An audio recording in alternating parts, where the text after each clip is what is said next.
Good evening. Welcome to the May 3rd, 2022 edition of the Downers Grove Village Council meeting. We're glad you've all joined us this evening. As is our custom, we'll start the meeting with the Pledge of Allegiance. I pledge allegiance to the flag of the United States of America and to the republic for which it stands, one nation, under God, indivisible, with liberty and justice for all.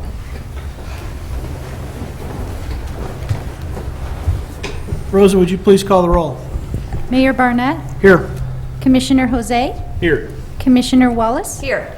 Commissioner Sadowski-Fugit, Here. Commissioner Colavani, Here. Commissioner Gilmartin, Here. Commissioner Glover. Here.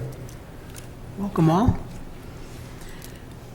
Item 3 on our agenda tonight is proclamations. We do a few of these throughout the course of the year. We have 2 tonight. The first is Historic Preservation Month. Whereas historic preservation is an effective tool for revitalizing and sustaining neighborhoods, fostering local pride, and maintaining a sense of place while enhancing livability, and whereas historic preservation is relevant for communities across the nation, both urban and rural, and for Americans of all ages, all walks of life, and all ethnic backgrounds. Whereas it is important to celebrate the role of history in our lives and the contributions made by dedicated individuals in helping to preserve the tangible aspects of the heritage that has shaped us as a community. Whereas People Saving Places is the theme for Historic Preservation Month 2022, and whereas People Saving Places is a national high five to everyone doing the great work of saving places in ways big and small and inspiring others to do the same. Whereas Historic Preservation Month 2022 is an occasion for celebrating the historic place savers that pour their time, energy, and resources into protecting places they care about, often without recognition. Now therefore, I, Robert T. Barnett, Mayor of the Village of Downers Grove, do hereby proclaim May 2022 as Historic Preservation Month in the Village of Downers Grove and encourage residents and businesses to get engaged with your local historical society, visit and tour historic sites locally and when traveling, and help build awareness and share your love of historic places on social media using the hashtag #ThisPlaceMatters. Dated this 3rd day of May 2022, Downers Grove, Illinois. And we have some of those people that are saving places with us tonight. Some members of the Downers Grove Historical Society are here. If you guys would come on up, we'll present this proclamation.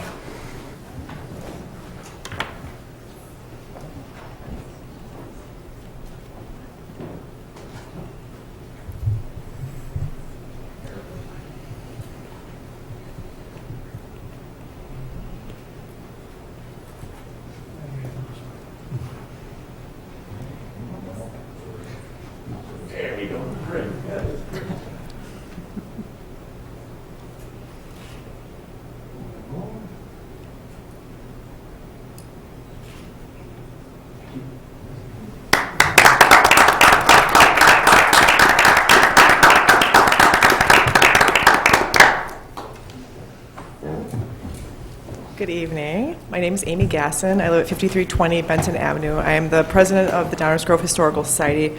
I just wanted to thank the village for recognizing Historic Preservation Month, one of my favorite months of the year. And I just want to say that the village has a lot to be proud of in this area. Some of you may know that in 2015 we only had 2 landmarks in our village, and now we have 30.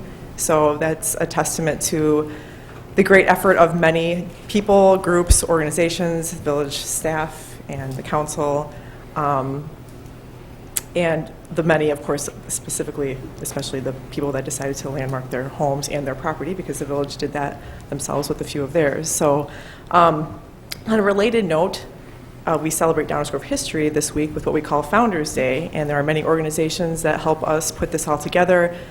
Starting with last week, there have been events going on, and it'll be taking place through the next weekend as well. So some of the highlights, there are so many, but you can go to our website, dghistory.org, to get more details. But tomorrow is the Tivoli Theater behind-the-scenes tour. That part is sold out, but you can still come and watch the organist play. You can watch the Three Stooges on the big screen and hear about the history of the Tivoli Theater. Also this weekend, for those of you with little kids, you might want to come to the museum for Country in the Park, which will be complete with a petting zoo.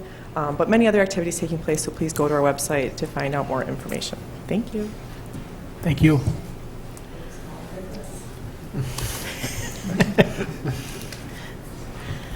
We have another proclamation this evening as well. This one, excuse me, concerns Building Safety Month. Whereas the Village of Downers Grove is committed to recognizing that our growth and strength depends on the safety and economic value of the homes, buildings, and infrastructure that serve our citizens both in everyday life and in times of disaster. And whereas our confidence in the resilience of these buildings that make up our community is achieved through the devotion of vigilant guardians, building safety and fire prevention officials, architects, engineers, builders, tradespeople, design professionals, laborers, plumbers, and others in the construction industry, who work year-round to ensure the safe construction of buildings. Whereas these guardians are dedicated members of the International Code Council, a nonprofit that brings together local, state, and federal officials that are experts in the built environment to create and implement the highest quality codes to protect us in the buildings where we live, learn, work, and play. Whereas our nation benefits economically and technologically from using the international codes that are developed by a national voluntary consensus codes and standards developing organization, our government is able to avoid the high cost and complexity of developing and maintaining these codes, which are the most widely adopted building safety and fire prevention codes in the world. Whereas these modern building codes include safeguards to protect the public from hazards such as hurricanes, snowstorms, tornadoes, wildfires, floods, and earthquakes. Whereas Building Safety Month is sponsored by the International Code Council to remind the public that the critical role of the community's largely unknown protectors of public safety are local code officials who assure us of safe, sustainable, energy-efficient, livable buildings that are essential to America's prosperity. Whereas the Safety for All, Building Codes in Action is the theme for Building Safety Month 2022, and it encourages all Americans to raise awareness about the importance of building codes in ensuring safety in the spaces we live, work, and learn. Whereas each year in observance of Building Safety Month, people all over the world are asked to consider the commitment to improve building safety, resilience, and economic investment at home and in the community, and to acknowledge the essential service provided to all of us by local and state building departments, fire prevention bureaus, and federal agencies protecting lives and property. Now, therefore, I, Robert T. Barnett, Mayor of the Village of Downers Grove, do hereby proclaim the month of May 2022 as Building Safety Month. Accordingly, I encourage our citizens to join with their communities in participation of Building Safety Month activities, focusing on energy and innovation, building safety careers, disaster preparedness, and water safety, dated this third day of May 2022, Downers Grove, Illinois. We got anybody that would want to take this as an acceptance on behalf of the village? There's an awful lot of team members we just talked about. Stan, come on up. Too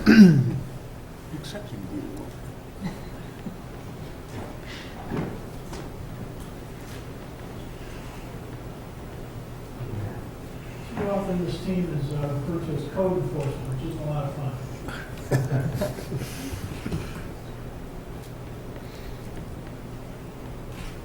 But frankly, this team and others in the village really keep us all safe and ensure that our lives are safe. Thank you. Thank you, Mayor. Thank you.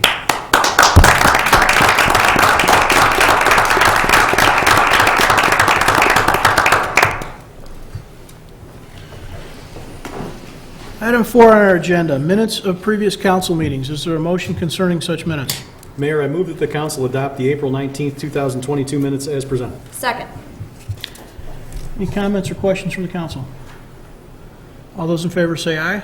Aye. Opposed? Those are approved. Item 5 on our agenda tonight, our public comment session. This is the opportunity for the public to comment on non-agenda items. Public comments portion of these meetings, both on non-agenda items and on agenda items a little bit later, are opportunities to address your village council. While we try to be accommodating, please remember this is not a debate, nor is it an open question and answer session. It is simply an opportunity to speak to your village council. We have a variety of additional opportunities to engage council members, including our e-remarks system, the CRC system, Coffee with the Council, direct email, and by phone. And every one of your council members spends time in person off this dais making themselves available. But the public comments agenda item and the public comments portion of each specific agenda item are intentional parts of a structured meeting. As such, we have a few expectations on how they'll be handled. State your name for the record. Please keep your comments to 5 minutes or less. Avoid repeating what others have already said, and please keep your comments to one visit to the podium per subject. If you forget to mention something or an additional conversation brings up a new idea, please hold that until after the meeting and use one of the other contact methods to contact us as needed or bring that new comment to our next meeting. And so with that, are there any comments on items not on tonight's agenda?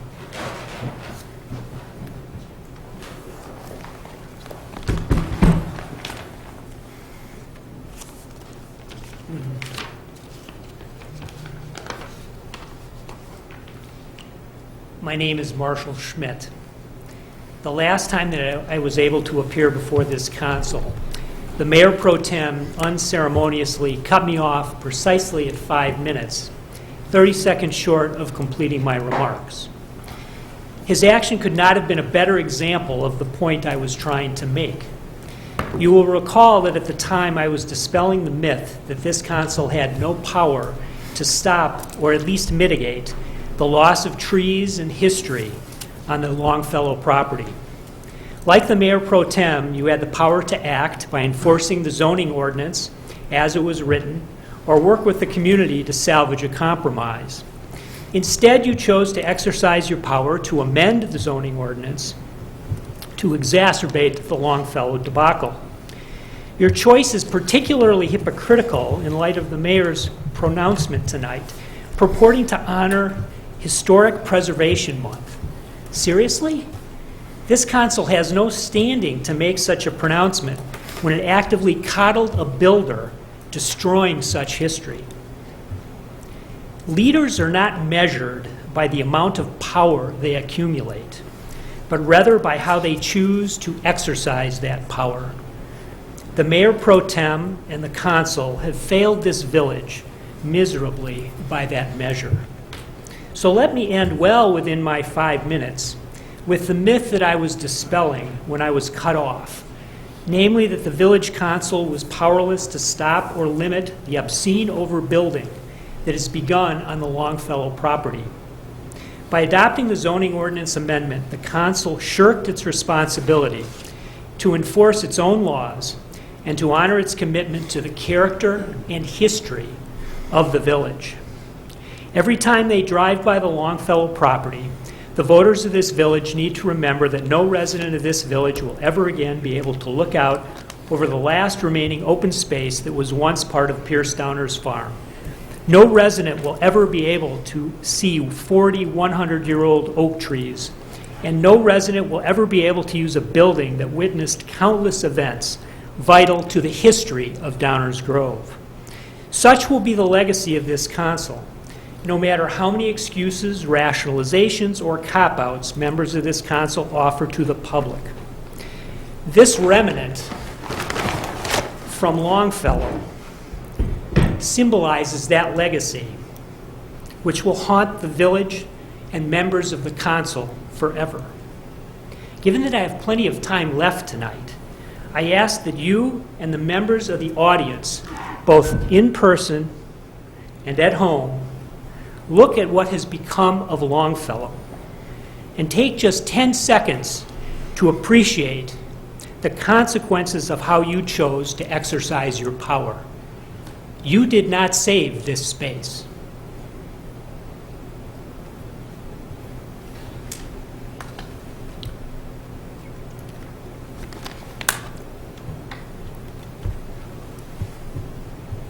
Thank you.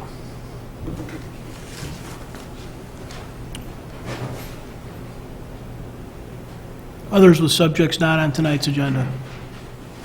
Is the move of the tower an agenda item or a non-agenda item?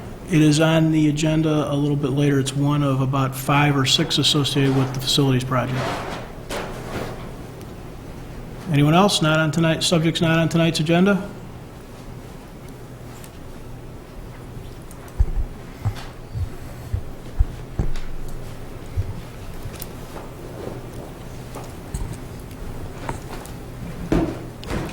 David Rose. Well, that didn't take long. In my public comment at Council's last meeting, I described the fighting in Ukraine as a direct result of the world's rich nations refusing to give up their unsustainable way of living and their marauding the planet.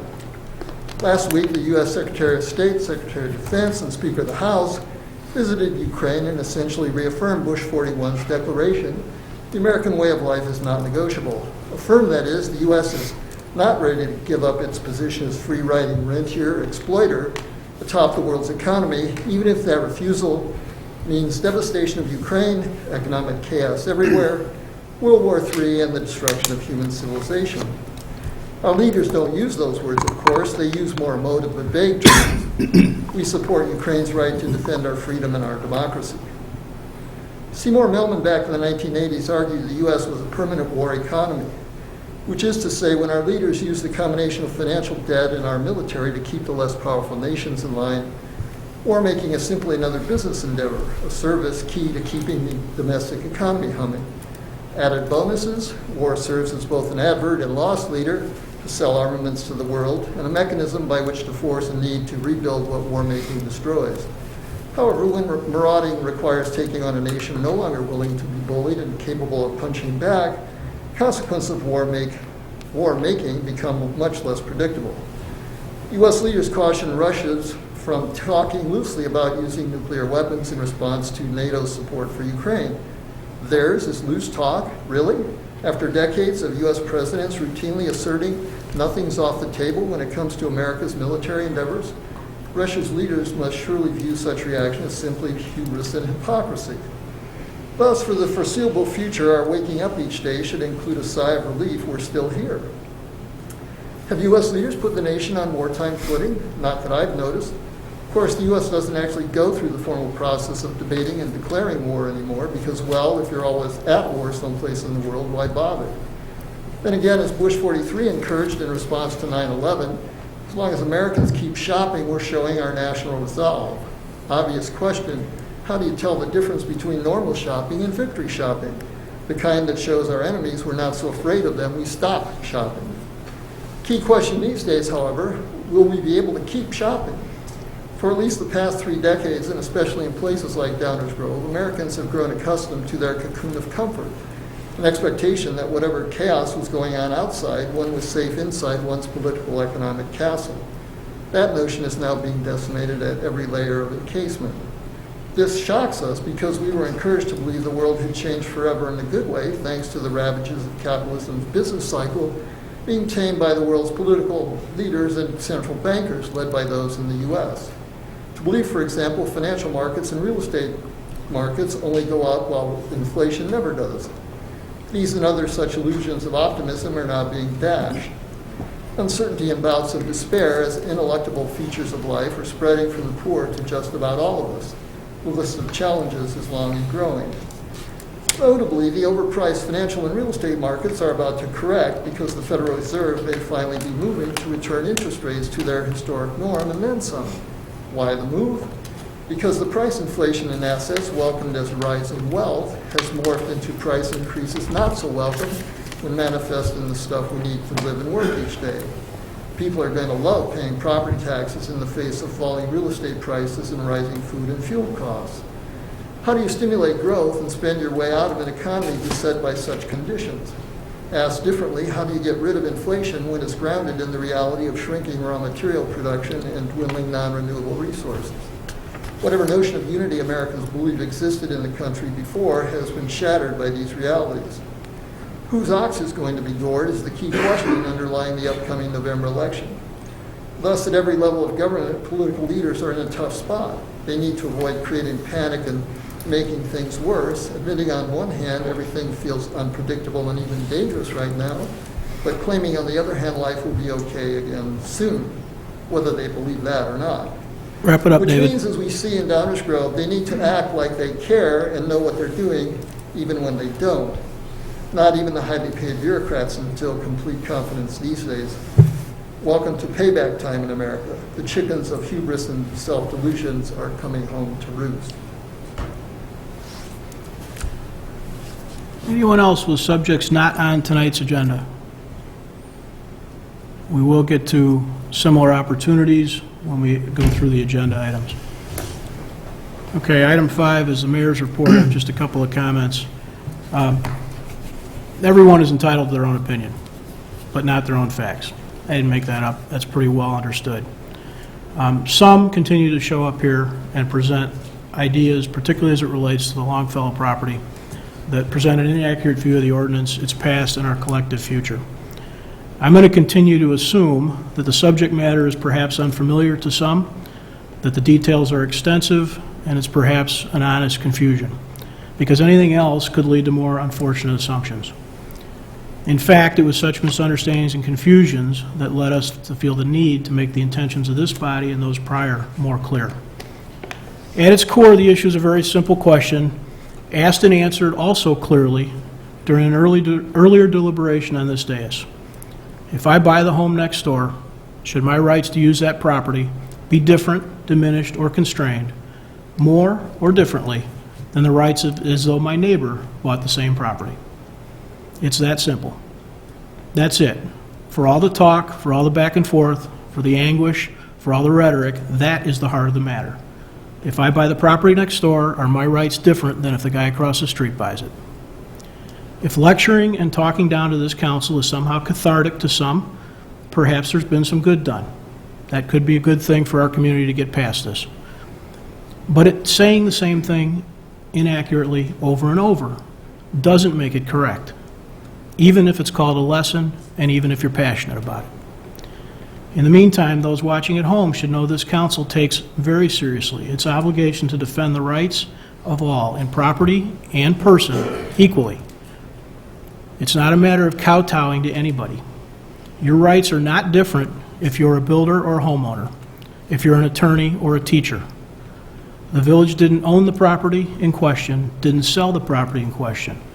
We didn't change our ordinance to help anyone's development rights, and the characterizations made by some to the contrary are just simply wrong. The next item on our agenda is our consent agenda. Is there a motion concerning the consent agenda? Mayor, I move that the council adopt the consent agenda as presented. Second. All those in favor say aye. Aye. Opposed? Consent agenda is approved unanimously. Item 8 is our active agenda tonight. We do not have an active agenda. For those that may be new to our meeting process, that would be the period in the meeting when we would be taking action on items which had been previously discussed. We do not have any such items tonight. Item 9 is our first reading. This is the portion of the meeting where we discuss things but do not plan to take action tonight. These may be items discussed previously, and they may be brought up for the first time tonight, but none of these items will be acted on tonight. The purpose of this evening's discussion is for your council to discuss the items and for the public to weigh in should they have an opinion on those items. So with that, we'll turn it over to Village Manager Fieldman. Thank you, Mayor Barnett. There are several items on tonight's first reading agenda, but all items relate to the village's facility replacement project. We'll start with items A through E, which are all related to zoning approvals. And tonight, before I introduce our Community Development Director, Stan Popovich, for his presentation, we have a video that we will show. Doug?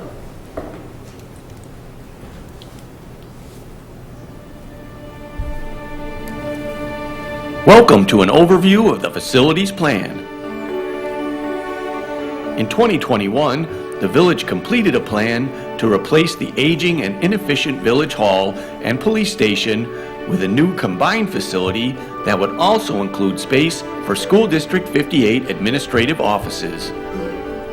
Located on the west side of the Civic Center property, this combined facility will provide modern workspaces that will allow for efficient and effective interactions among employees and customers.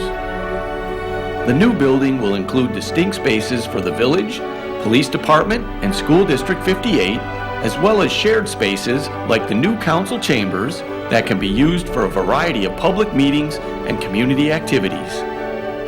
While instantly recognizable as a government facility, the building will use traditional materials and reflect the familiar aesthetics of our downtown to welcome the community. Exterior features will include public plazas, pedestrian walkways, and native landscaping. On-site parking will also be included for public, employee, and official village vehicles. The proposed plan for the Washington Street intersection will eliminate the eastern leg of the intersection, streamlining the traffic flow and improving pedestrian walkways. A variety of environmentally sustainable features are proposed for the project, including the use of solar panels, permeable pavers, enhanced mechanical systems, rain gardens and bioswales, rain harvesting, green roofs, and native landscaping. The total project budget of $59 million allows the new facility to be substantially completed by early 2024 without the need for additional revenue. Proceeds from the sale of a portion of the village property and the resulting property tax revenues will assist in the village's efforts for paying for the project through a proposed tax increment financing district. The phased construction is scheduled to begin this August with the closure of the eastern leg of Burlington Avenue and the demolition of Commuter Lot L. The police station and village hall will remain open throughout the construction. Upon completion, the police department and village hall will move into the new facility and demolition will begin on the existing buildings. The final phase will also include the site preparation and sale of a portion of the Civic Center property to a private developer. To learn more and follow updates on this project, visit the facilities plan page at downers.us.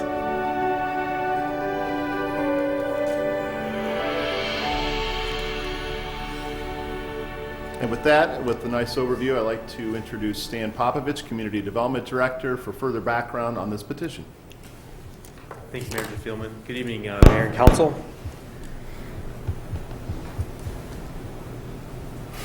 As Manager Fielman noted, I'll be discussing the proposed Civic Center redevelopment project. I'm very honored to be here tonight in front of you to present this to you. The requested 5 entitlements, so there's 5 entitlement requests: a plat of vacation, final plat of subdivision, a final planned unit development, a zoning map amendment from downtown transition to downtown transition/PUD, and a special use.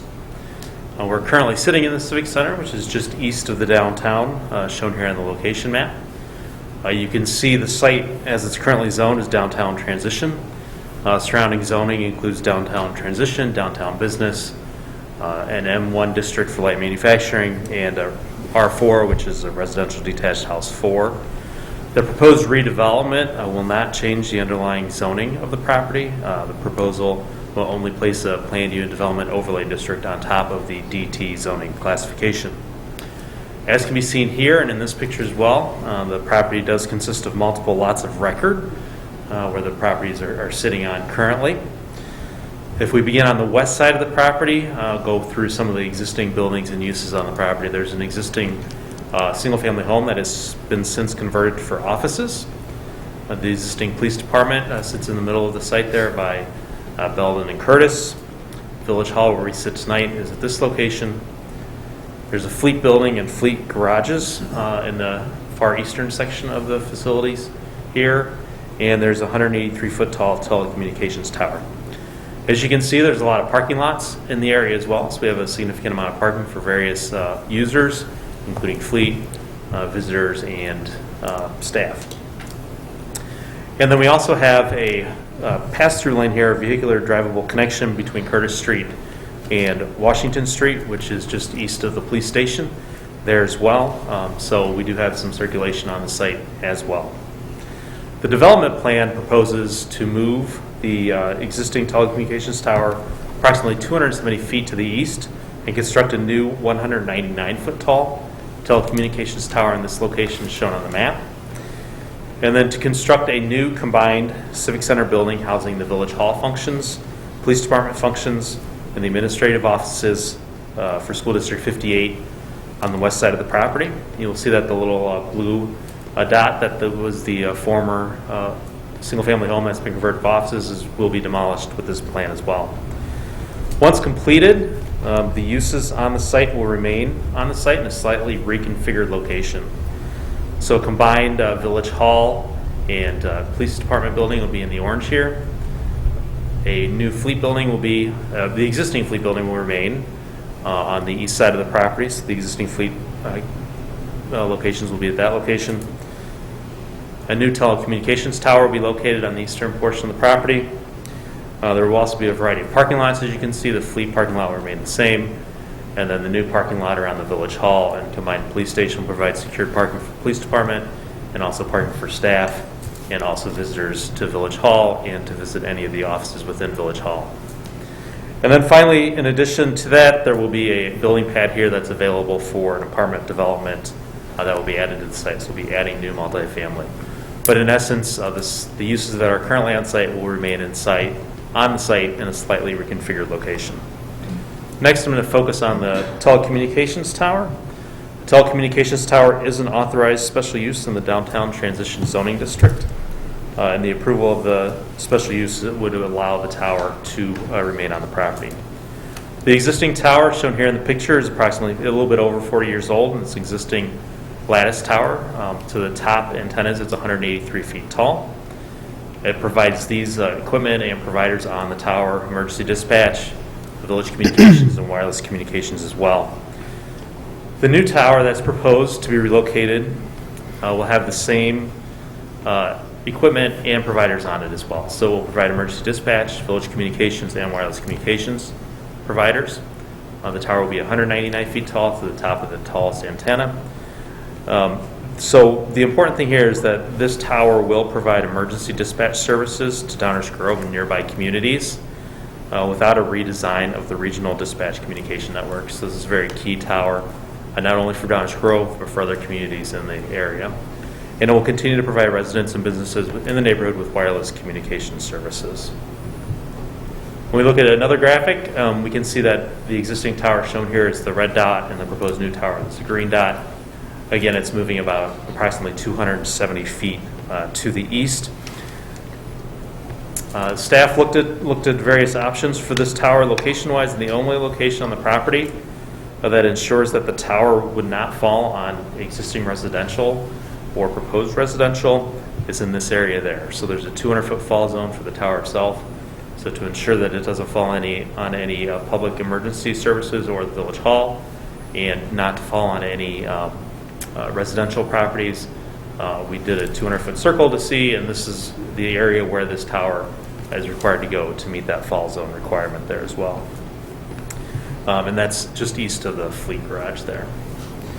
The proposed special use, so we go into the special use standards a little bit here. So in this section of the zoning ordinance, the special use must be consistent with and in substantial compliance with all village codes and policies and plans, including comprehensive plan and downtown design guidelines. We'll talk about that a little bit later.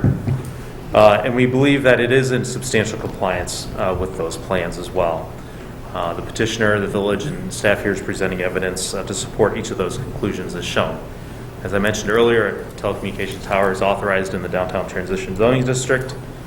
It is necessary and desirable as this tower is the main connection point for police, fire, and emergency medical service communications for the village and other surrounding communities as well. In other words, 911 calls do not reach public safety first responders without this critical piece of infrastructure. In addition, it supports other private telecommunication providers that may otherwise pursue towers in this area to provide coverage for gaps in service areas. The proposed tower will be constructed in compliance with FCC and FAA regulations, and the existing 40-year-old lattice tower will be removed once the new monopole is installed. In summary, staff believes that these standards have been met.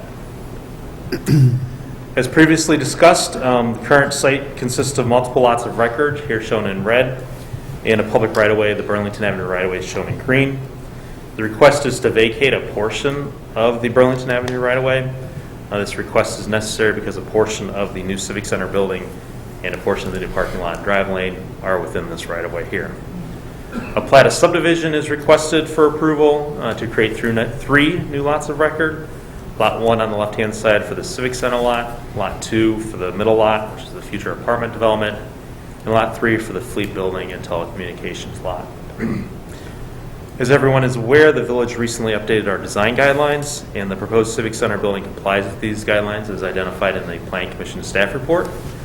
And then I'll go through a few of those key topics here to show how we comply. The first are the brick, stone, and metal accents on the building, so very traditional in what the design guidelines look for. Additionally, there's some structural articulation through some columns throughout the building on different sides of the building as well that provide that structural articulation and some differentiation on the facades. Looking from this way, we have two distinct, highly visible entrances. So one for the police department on the right-hand side, and on the left-hand side would be the main village hall entrance. Additionally, there's an entrance on this facade over there as well, just in the middle of the page there. One other distinct entrance there as well. And then we have a distinctive roof line here with a taller roof line here along the entrances as well, which calls some distinction to the building that way. With regard to site improvements on the design guidelines, we do call for screened utilities and trash locations throughout the plan here. You can see it's pretty heavily landscaped around the parking lot, so that's really great for us to screen our parking lot to lead by example in this location. And then we do have a lot of pedestrian connections. So a pedestrian connection north-south along the west side of the building, a connection to the Belden Avenue sidewalk, connection to the Curtis Street sidewalk, and then connections internally through the plaza for the parking areas as well. With regard to the comprehensive plan, the site is in the downtown edge functional sub-area of the downtown focus area. It meets the goals of these sections of the comprehensive plan. It's a pedestrian-oriented and walkable, and it is a mix of public and commercial and residential uses. The proposed development also meets a lot and just a ton of the community facilities recommendations here, listed here on the screen. I'll hit 3 of them. The first is ensure that effective emergency services are maintained. This is the tower, and to promote a really good area for our police department to work in. Promote collaboration amongst the various governmental agencies, and we are doing that by having District 58 administrative offices join us in our building. And lead by example with sustainable design practices. I'm going to get into sustainable design practices next here. They include, again, this is our site plan. They include rain garden and bioswales in the parking lots in this location and just north of this location. Permeable pavers are shown throughout all the parking spaces here, which will be really great for our stormwater system and to meet some sustainability goals. Green roofs. So there are 2 portions of our roof that will be green. The southern green roof will be over Village Council chambers, and the northern green roof will be on the north side of the building there. We also will be completing rain harvesting, enhanced mechanical systems, and native landscaping throughout the entire campus as well, here on our Civic Center Lot 1. Additionally, solar panels will be placed on the roof of the building, so that'll be a great addition to our building. And then there is plans for covered vehicle parking near the north green roof arrow up there, and that'll also be photovoltaic panels as well, which will provide additional opportunities for sustainable goals. With regard to the improvals, we talked about the plat of subdivision, the three lots. They do meet the requirements for the plat of subdivision in the areas. The plat of vacation meets the village council policy. It is a village council discretion to vacate the right-of-way. The rezoning is a rezoning from DT to DT/PUD. And then the special use we talked a little bit about earlier. I'd like to next talk about the planned unit development. This is from the purpose of the planned unit development. Planned unit development is intended to accommodate development that is difficult to carry out under applicable zoning district standards and results in public benefits that are proportional to the degree of flexibility provided. Flexibility provides us to allow us to deviate from some of the standards in order to make this development work. And it is a challenging project with a lot of moving pieces in terms of existing buildings, proposed buildings. So this is a very challenging project that we believe a PUD is the best route to go. Examples of PUD from the zoning ordinance note that PUDs may be appropriate for energy conservation, sustainability, housing variety, mixed and multi-use developments, and developments that meet the comprehensive plan. We believe that these all are items that we are providing in this plan for Civic Center redevelopment. The proposed Civic Center redevelopment will result in public benefits that are commensurate with the flexibility provided in the village is seeking. There are several factors that are considered reviewing a PUD request. In this case, 2 of the key factors are, the first one is consistency with the comprehensive plan, downtown design guidelines, and other adopted plans for the subject area. This is really met. I believe we've demonstrated how it complies with the comprehensive plan, how it's complying with the downtown design guidelines, and direction that was provided by the council in the strategic planning. The second one is whether the proposed development will result in public benefits that are greater than or at least equal to those under conventional zoning. We believe that there are additional public benefits that are provided through this plan that are being that would not be able to be provided under conventional zoning regulations. As evidenced in the Plan Commission staff report, the manager memo tonight, the Plan Commission meeting, the council packet, my presentation this evening, the proposed development is consistent with comprehensive plan, the downtown design guidelines, and other adopted plans in the area. The Plan Commission recommended approval of this project at their April 4th meeting, and tonight's staff also recommends approval of this project. The petitioner, Manager Dave Fieldman, will have some additional comments as the petitioner tonight. Thank you, Mayor. Thank you, Stan. Well, Stan did such a great job supported by that video. Just a couple of closing thoughts in the role of petitioner. This proposed planned unit development is the product of multiple years of facility planning efforts, and I think all of us here on this team know that, have been a part of it. It is a long time coming, and we are here seeking the council's approval of this PUD and related zoning items. And this PUD is not only, this plan is not only improvements recommended or implements recommendations of the comprehensive plan, it addresses many long-standing issues with the existing police station and village hall. We are very pleased to answer any questions that the council may have. Mayor? Thank you, Dave. Thanks again, Stan. Any council questions or comments? What we're talking about here are really the first 5 items on the first reading tonight. So in no particular order, does anybody have any additional questions for staff that we're going to need sorted out either tonight or in the future, or general comments? Rich, please. Yeah. First of all, could you give us some of the history of why this particular site was selected over other sites in town? Yes, there's been several discussions over the last couple of decades on where our new facilities should be located, and that showed up in strategic planning direction several years ago by a couple of councils ago, wanting to make sure that these types of activities, village hall activities, police activities, et cetera, remain in the downtown area. That was then reflected in the 2011 comprehensive plan and then the 2017 updated comprehensive plan, and those recommendations are in the community facilities section of that plan and also in the downtown section of the plan. And just a comment to put some context around how long we've been doing this. I noticed that the facilities condition assessment started in 2012, and phase 2 was from October 2015 through July of 2016, and that was evaluating the police station addition. Phase 3 was October 2016 through July of 2017, and that was a police station, village hall, and townhome solution. Then there was a break in the action. Nothing happened for a while until it picked up again in October of 2018 with the discussion of a village hall, police station, and a medical building, which fell through pretty painfully for this village. And then finally this phase 5, from December 2019 to present, is what we're sitting here discussing. Does that accurately portray the history of what's transpired here? I think it does. There's probably a few phases in front of that as well that longtime staff members may recall. Yes. And then I noticed that we're talking about having the pad ready for a future apartment building. What does that mean? Are we going to put in underground utilities and things like that, or will that be up to the developer when we do the apartment building?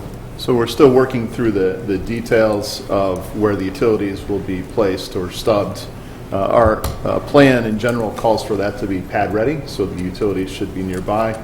And then, of course, once we have identified a prospective purchaser and developer, they would come through a similar process for the PUD, and the council will be able to review and approve the project at that time. Okay. I noticed in this plan that we might be removing some large trees.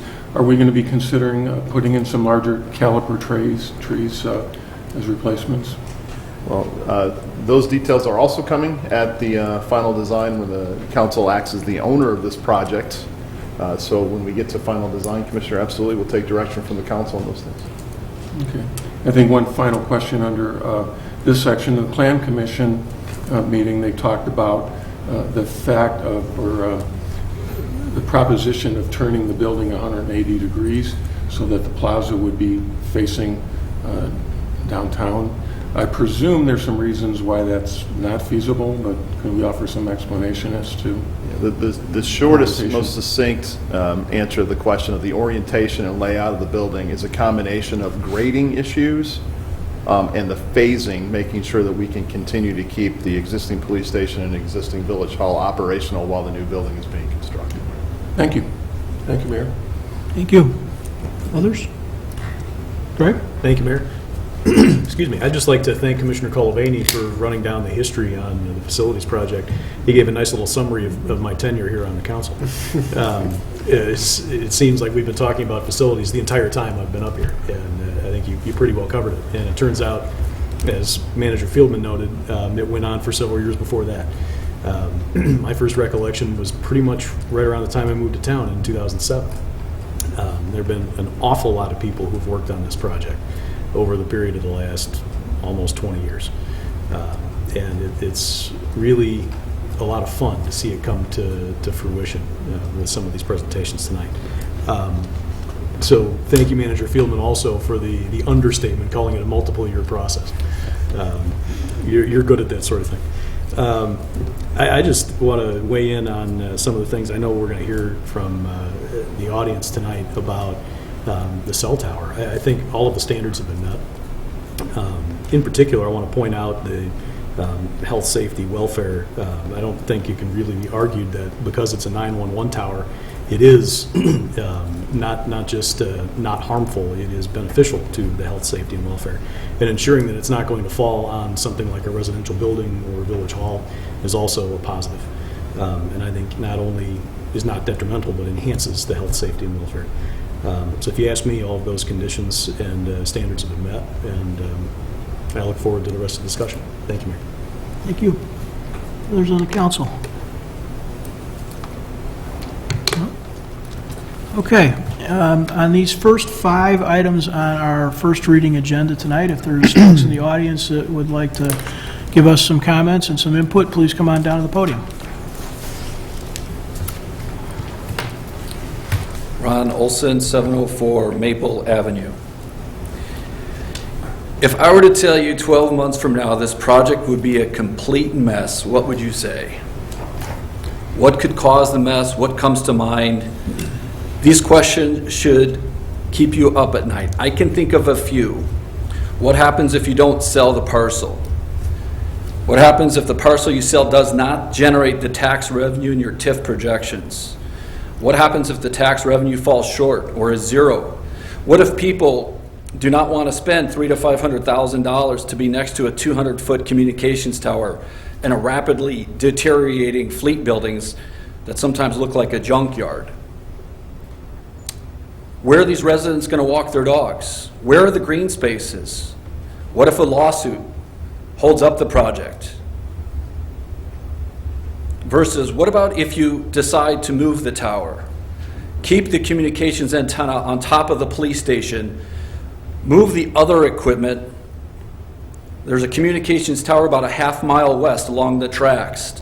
Knock down the deteriorating fleet buildings, create some green space, make the parcel that you plan to sell more valuable to the developing company that's going to come in and develop the project that will guarantee you generating the tax revenue that you need to fund this project. Please don't rubber stamp this project. Think hard about this project. Publicly acknowledge your conflicts of interest. Mayor Barnett should recuse himself from this vote. Others, listen to your gut instinct. Please provide a lot of thought on this. I'm a big believer in measure twice, cut once, but in this case you should measure 10 times before breaking ground. The movement of your telecommunication tower is in violation of at least 3 of your own health and safety zoning rules. There's still a lot to be written about 5G and the health effects we don't even know about. The height of the tower should not exceed 140 feet. The new tower is going to be 199 feet. That's 41% higher than your own code. The proximity of the tower to local residents.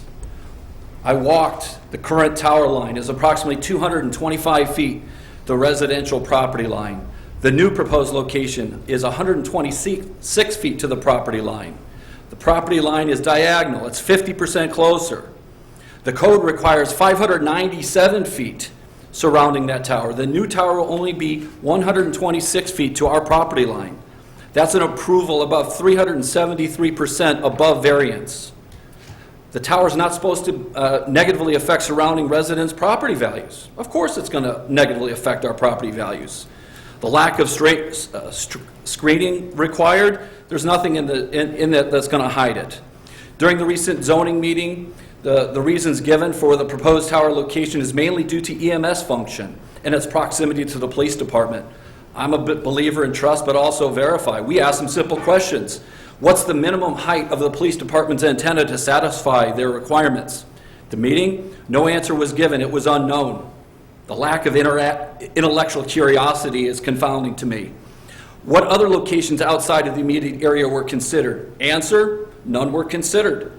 One of the zoning commissioners asked, if you were to move it closer to one of the adjacent towers along the tracks or near I-55 and you run coax cabling to the fiber optic cabling, will that work? It was unknown. It was not considered. Could you locate the antenna portion of the police department on the roof of the building and move the rest of the communications equipment to another location? It was not considered. The zoning commissioners were not impressed with their lack of answers or their preparedness, and then we were shocked when it approved unanimously. We asked for follow-ups, and we were promised follow-ups. Mr. Baker refused to interact with us after, in the meeting, he said he would.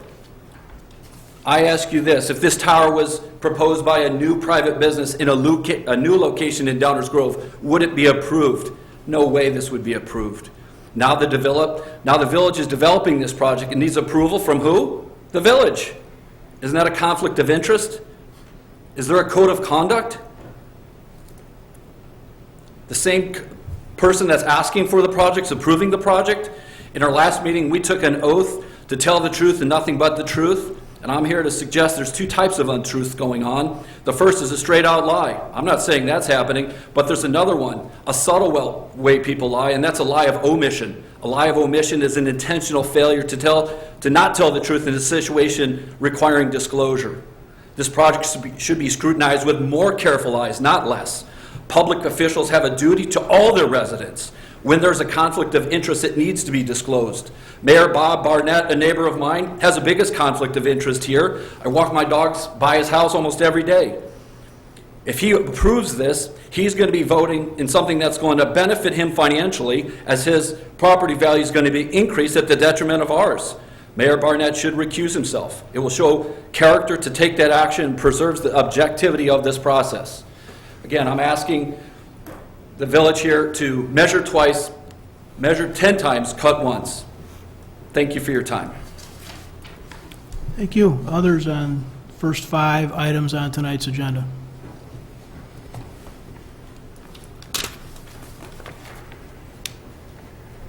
Yes, good evening. I'm Laura Hoyce, Downers Grove resident since 1985, and I'm here to support the objections to the cell tower and to, without repeating the comments made by Ron Olson, to support the need for more time to have questions answered about the height of the tower, the safety of the tower, the fact that it's not just a village communications or a 911 tower, it is a 5G tower. In our national landscape, 5G towers have instantly appeared somehow in the recent past, or the 5G capability has been added to existing towers without village zoning approvals. And I'm speaking generally, but here in Downers Grove, I do agree that there has not been enough information provided to the public. There has not been a thorough vetting of the conclusion that it will not be detrimental to the health, safety, or general welfare of the public. I also have concerns about the property values for the residents that are on Maple Avenue and the surrounding area, the apartment dwellers. You know, is it truly safe? And how can we obtain that information? How have those conclusions been drawn? It is disturbing that the code requires a distance of 597 feet And there is such a drastic giving up of that requirement such that it's only 196 feet away. I think the reason for the placement of the tower, as explained by Mr. Popovich, is that the tower, if the tower would fall, it wouldn't hit a residential area. And we're talking about a radioactive tower here. When you're talking about 5G, you're talking about health, safety, aesthetics. You're talking about not just human life, you're talking about animal life.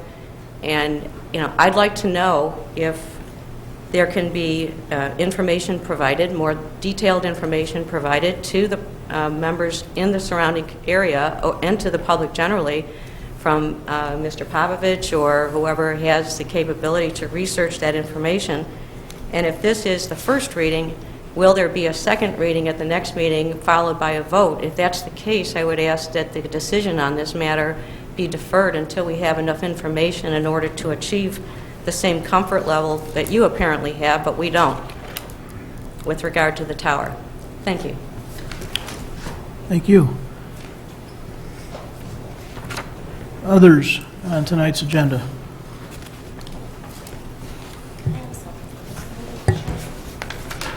Hi, Sarah DePasquale, live at 710 Maple Ave. USB.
Okay.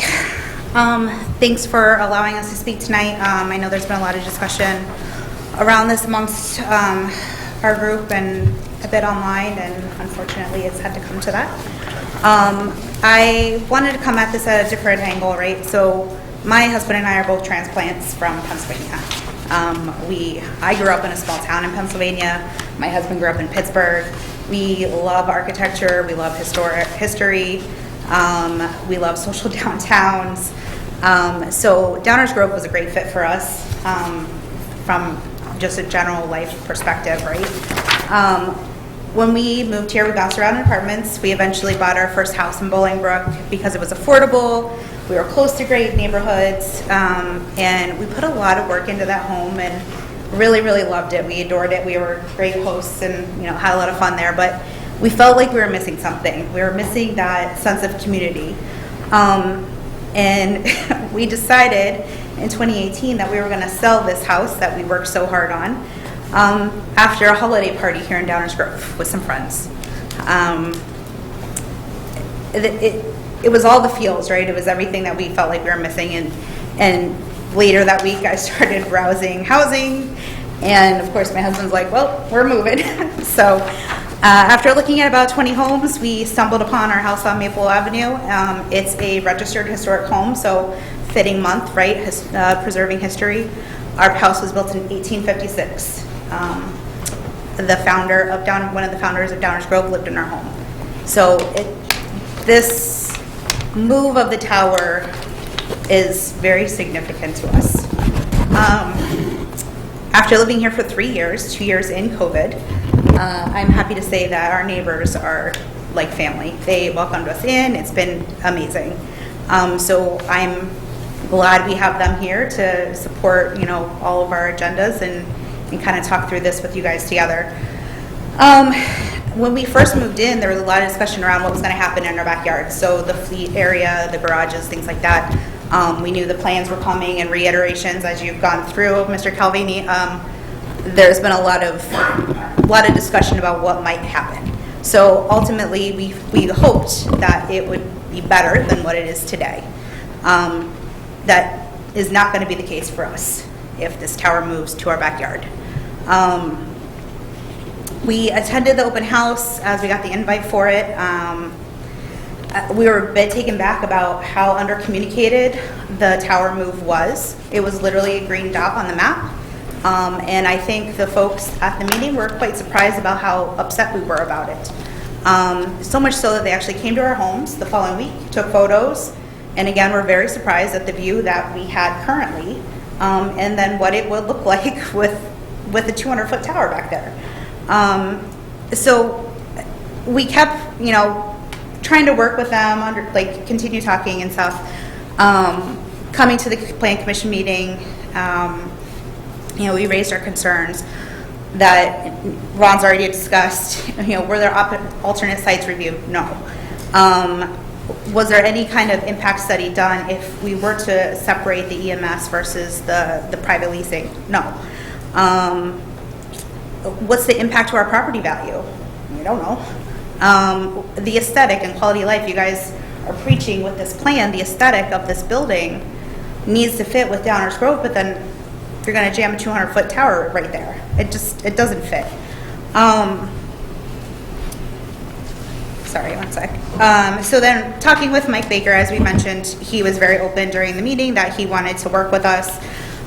We had emailed back and forth a few times, and then after 2 weeks of waiting, we basically got shut down and we didn't have the opportunity to speak with him, which was really disappointing. You would think that something that's going to impact your life so much, you would get the time of day, and we didn't.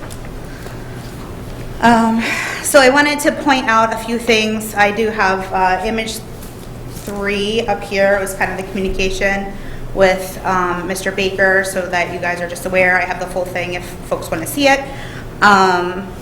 Scrolling into the next one, all the renderings that were done to date from the village are very selective. They were taken from the front of our home and the back of the Olson's home with the shed in the way of the bottom. I do have the scroller, sorry. I forgot. I don't know how. Yeah, I'm not sure that'll. Does it scroll? Move it for you. Okay. No, so hang on, just move it. Yep, you're good. So I think the big concern that we've been seeing is the dot. Oh, sorry, can you stop just one there? The dot has been what we've been talking about, right? But there's also these 9 electrical boxes that are going to be in that space. So adding to the displeasure of the aesthetic, we have that on top of it, and that has not been rendered, or we have no idea what that looks like. So that could make it worse. So then scrolling up to the next image, as I mentioned, some of the renderings that were done by the village. This is the front of our house with the original tower in there. You can barely see it because it's covered by a tree. It's not part of our everyday view. If you scroll up a little bit more, this is what it's going to look like. So when we talk about Historic Preservation Month, this is what my MLS listing is going to look like if I ever need to sell my house. How am I going to get top dollar for my house? How is that going to preserve my current property value? It's very frustrating.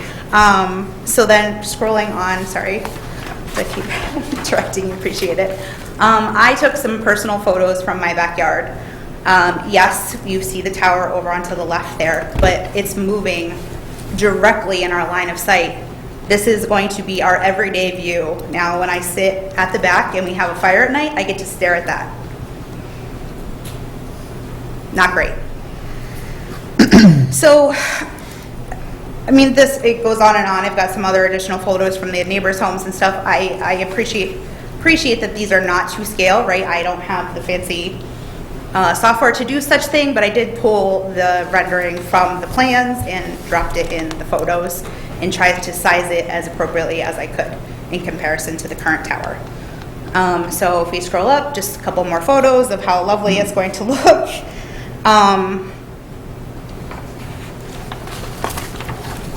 Yeah, so I mean, in general, my ask is, again, we need more due diligence. There's got to be some other options. There's got to be some smaller options. There needs to be an assessment of how it's really going to impact our property values. I know it's been said in past meetings that, you know, you can't validate that, but I mean, look at it. I can't sell my home for what I bought it for with that. My other question would be around, you know, the extensive landscaping and screening that's required by the current code. To date, the project team has not offered up any solutions. They haven't rendered anything. So I know it's going to be hard to, you know, screen the top of that thing, but there may be other options. I don't know. So that's all I had for this evening. I appreciate the attention.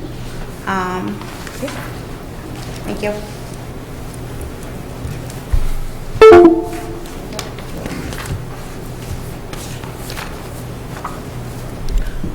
Others comment on tonight's list?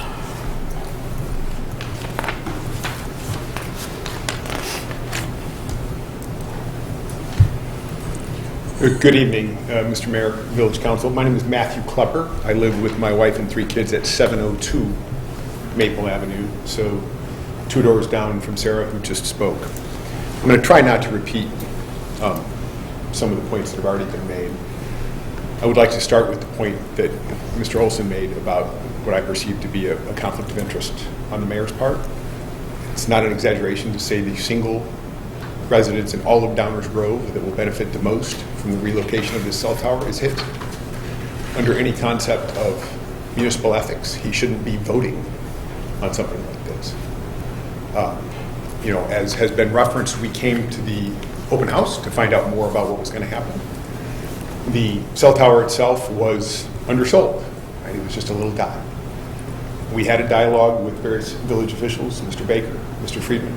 We were promised that that dialogue would continue and some of our questions would be answered, and that there would be a discussion around landscaping options and exactly where this tower absolutely had to be from an EMS perspective, how tall it had to be, whether the purposes could be split off into 2 towers, all those kinds of things.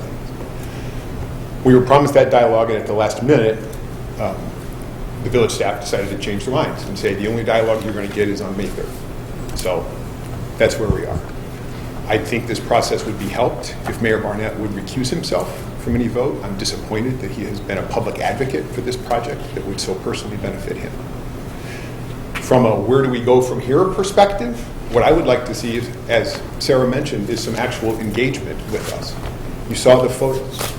There were some statements made by Mr. Popovich and I think Commissioner Hose, I apologize if I'm mispronouncing your name. Over here. Thanks.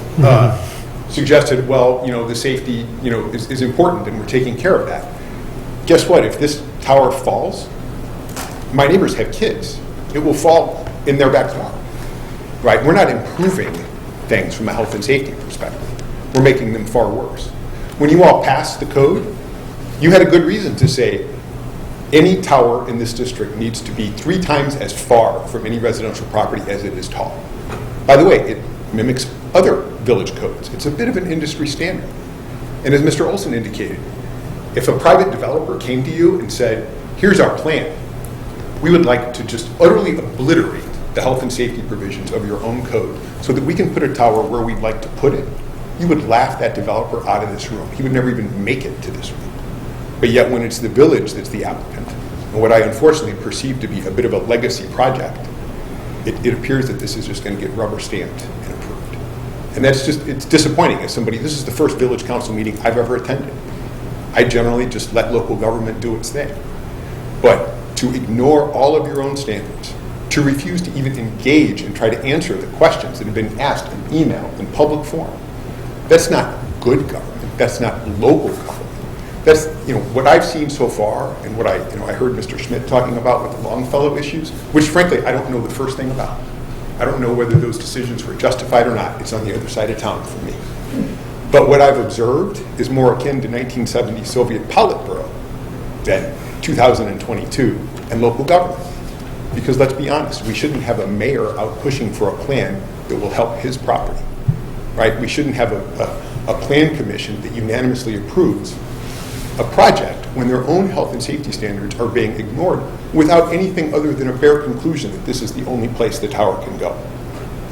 I hope I'm wrong. I hope that this council gives this real deliberation, demands that village staff engage with us, demands a feasibility study. Let's think about where could this tower go?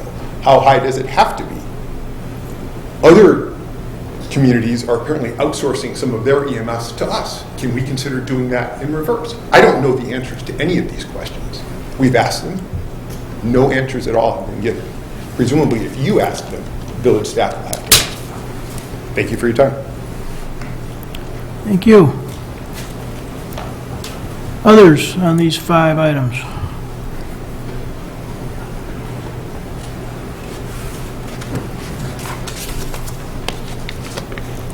How you guys doing tonight? Mohammed Stark from 706 Maple. I wasn't initially going to speak tonight, but when the conversation about Longfellow came up and the mayor said that he was interested in protecting everybody's property rights. I mean, I think, and I'm not 100% sure, but you know, where my garage is situated at 706, I would really love to knock it down and move it to the back of my property to kind of open up what's going on. And I bet, I don't know, but I think you guys aren't going to allow me to do that, are you? I can't move a structure in the fall radius of a cell phone tower. I don't know if anybody can answer that or not. But, so you guys are actually going out and destroying the view in the backyard, ignoring all the health and safety ordinance that you have, and then you are going to destroy the utility of my property. I mean, I bought that long lot so that I could enjoy it. And so now we're going to do something that the city is deciding to rubber stamp that is going to actually not only destroy the property value, which I don't care about. I just did a huge rehab. I'm planning on staying in Downers Grove. I don't want to sell for a while, but now I can't use my property, and there's got to be some compensation for that. There's no way that you can have a structure that you put up that stops people from being able to use their own property, and then sit there and ignore it. I mean, that's just not right. If I came and told you that you couldn't use the back half of your backyard, I don't think that there's anybody here that wouldn't be standing up at this podium right now making the same argument that I'm making. And so I'm not as optimistic as my neighbors. You guys have been working on this project for 20 years. It's very clear that you've decided what you're going to do. This isn't any type of hearing that is anything but just going through the motions. But I really would like you guys to consider the people that live in that little Maple district and come up with some type of solution that is going to make it right for us. Another thing that brought me up here is I was golfing on Saturday, and I get home and find out that there was a tornado in Oak Brook. And what I asked, I was like, hey, listen, are you guys going to reinforce it? Are you going to over-engineer it? I mean, I work for Walsh Construction. I mean, that's what I do for a living. And the answer was, hey, listen, if that cell phone tower falls down, something else happened, a tornado or something like that. And I'm thinking to myself, well, man, there was a tornado in Downers Grove the first year that I moved here. It knocked all my trees down. So that's not something that hasn't happened in the last decade. And it's not something that didn't happen a couple days ago. So now we've got a cell phone tower, we've got tornadoes. I mean, these are things that could actually happen. I'm not standing up here talking about things that are, crazy outside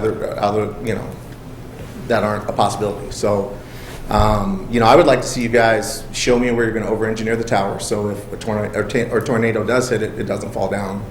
I want to know what you're going to do about the fact that I can't use my property anymore. Do you want to buy it from me? Do you want to lower my taxes? I don't know. I mean, I bought the property with the idea that I could use it to its highest and best use.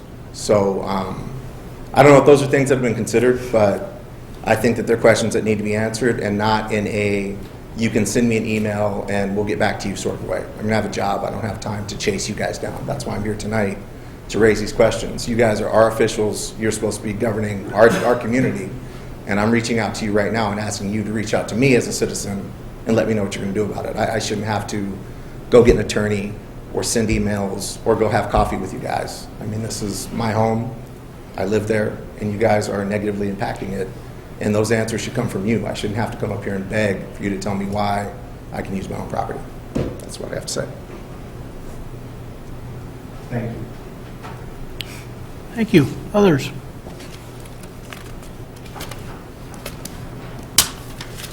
Matt McDonald, I am also at 710 Maple. The National Association of Realtors cites studies that show a negative price effect between 2.5 and 8% for homes near cell towers. The U.S. Department of Housing and Urban Development considered cell towers, quote, hazardous and nuisances.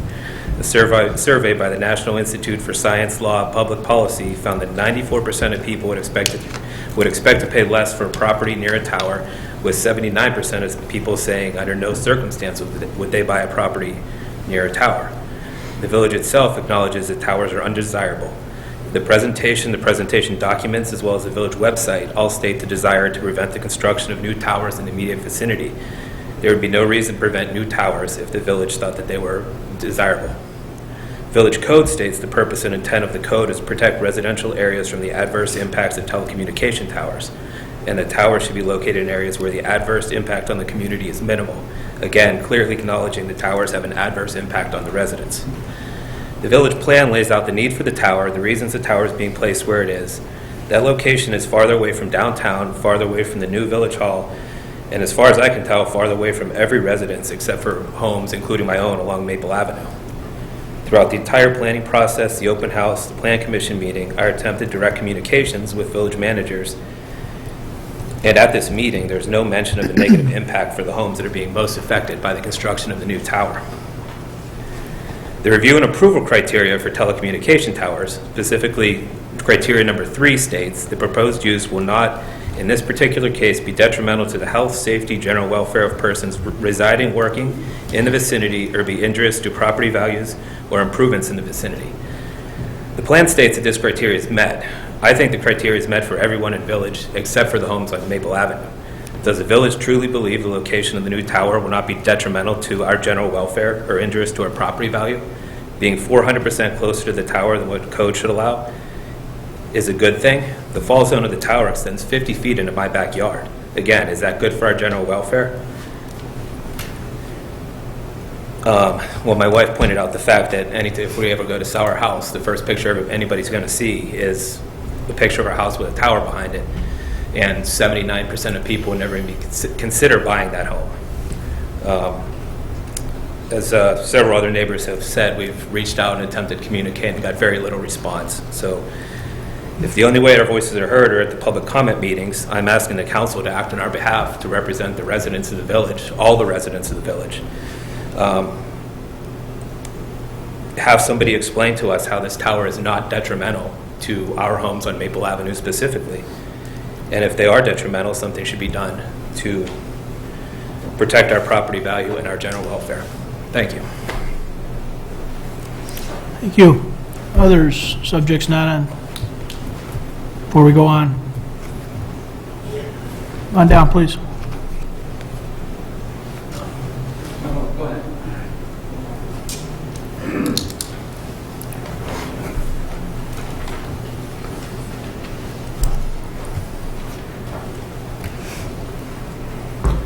Good evening. I'm Jim McBride. I've been here before. It's a goes to the land bank. I live at 1217 Gilbert. So last time when you guys did the land bank, not you, the council, some people in the village staff, the same, you went and changed all the ordinances so the project could go in. You changed the setback rules and did that. In this case, they're not even bothering changing the ordinance. You're just saying the tower won't land in somebody's house. So I had to come up and say something. So that there's an underlying tone here. There's a value stream at the wireless tower is the transmitters. You getting a revenue stream from those wireless people. It's just because you're hanging the police transmitter on there, and that's the purpose. Is they have to be 190 feet to accomplish the goal for the EMS. If it doesn't, you're making it bigger because you got a revenue stream, because that was part of the presentation, is how to pay for this new village hall. So if you can disconnect that wireless portion of it, do you have different options for that tower? Does it get smaller? I mean, that's the kind of stuff that I don't hear any engagement with these people on Maple Avenue. So I'm not a big fan of 5G. You got to remember that you're going to say it's safe, and the experts say that, but anybody who's a lawyer, you remember, any court case, a lawyer, both sides will bring their experts, they'll all look at the same data and argue two sides. So if you take away the 5G, you might take away some of the village, the residents' concerns. There's other towers in town. You have the revenue stream. Is that critical to this? I don't think it really is. So I'd like you to maybe uncouple the emergency purpose of the tower for the police department, separate from the revenue stream you're getting in wireless. You might be able to shrink the tower and take care of some of these people's concerns. Thank you. Thank you. Others on these items before we move on?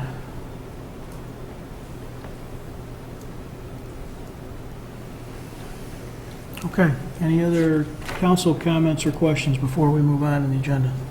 Nicole? Thank you, Mayor.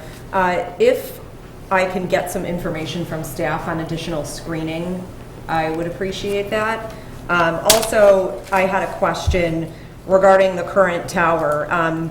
In a hypothetical, the existing tower has to go. Do we even have the option to not replace it with 5G? So essentially what I'm saying is we have to replace with 5G, correct?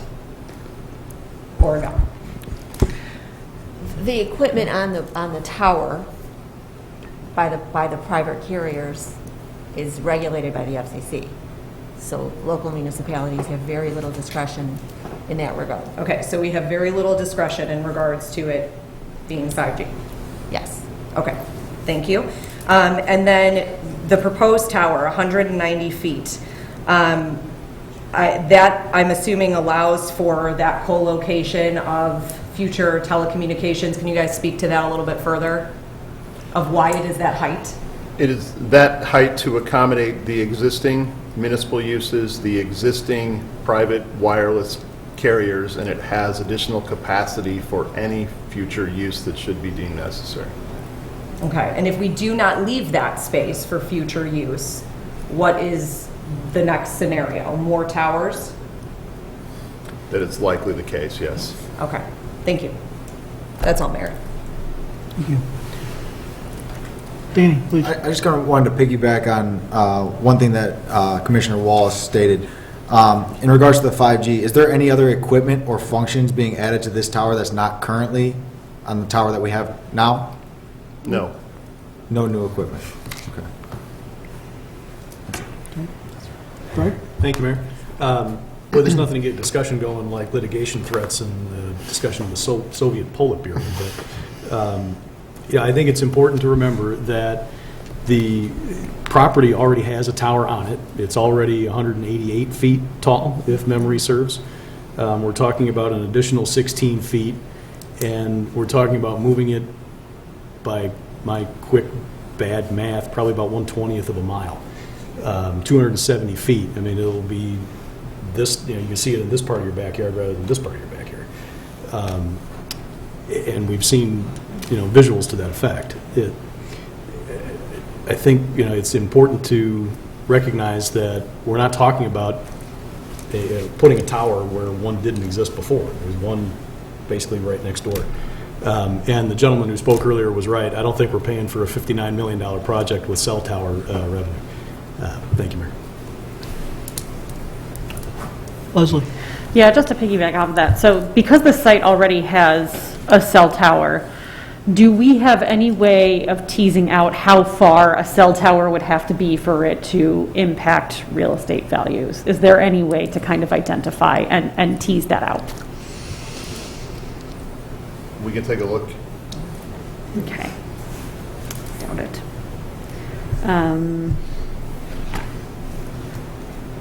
The existing tower can't fall my back. That we have to, it's not the same thing. Good. Yep. And then I know at one point knocking down the fleet garage was mentioned. Can you kind of remind us of the history of why we decided not to do that at the same time as Village Hall? Expansion of the scope of the project. We could not identify a different piece of property or location on this property that would accommodate it, and the council directed us to keep the existing fleet maintenance garage at its current location. Thank you. I will also echo Commissioner Wallace. I would like to hear more about, potential screening and landscaping options as well. And I will say that I agree with Commissioner Jose that this can only benefit health and safety in terms of our response times. I don't think anybody wants any of our response times to get worse. And that would happen if we did not have adequate telecommunications towers and if we outsource things. And I will say that I have not seen any legitimate organizations and research that have suggested that 5G poses any risk to human impact. I know there have been some things that have been thrown around. I've dug into some of the organizations that folks have sent some links to and suggested, and from what I can tell, they've been disputed by researchers, essentially neuroscientists and other researchers, stating that the incidence of brain cancers has actually flatlined over about the last 30 years, and you would expect to see that increase significantly if it were really a 5G or a telecommunications issue. Not quite as concerned of the 5G with regard to that. And can you remind me, do we already have 5G throughout the village? Yes, we do. Thank you. Rich, please. Could you give us a brief explanation of what fleet maintenance is used for in this facility? The fleet maintenance garage is used to maintain and do repair work to all village vehicles and equipment.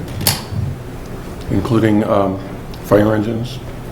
That's correct. And any item, any apparatus in our fleet, from snowplow trucks to fire equipment, et cetera, police vehicles. Okay.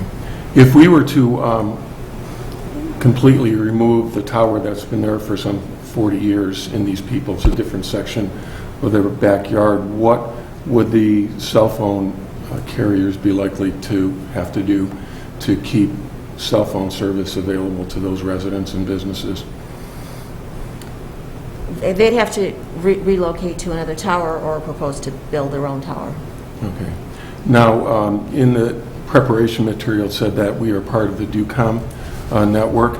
Did you approach, or did anyone on staff approach DUCOM about the impact of moving this part of the network? Yes, I am a board member of DUCOM. I'm the secretary. I asked our executive director that very question, and his answer is reflected in the FAQ document, that relocation of the towers that are part of the DUCOM system from this site would require a redesign of the entire regional system. And that covers all of DuPage County? Yes, along DUCOM, along with Addison Consolidated Dispatch Center, ACDC. Those two work in conjunction to cover the whole town, and they back each other up. Cover the whole county, excuse me. Thank you.